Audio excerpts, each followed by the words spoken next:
Welcome to April's Market Update. Let's take a look at residential real estate activity in your area during the month of April. The number of active listings was up 4% from 1 year earlier and down 3% from the previous month. Even so, buyers still enjoy a greater selection of homes today than they did 1 year ago. As you can see, the median listing price for the month was just under $280,000. Compared to last year, the average number of days that units spent on the market before being sold was down 4%.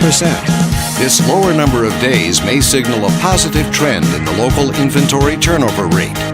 The median sale price was just over $220,000.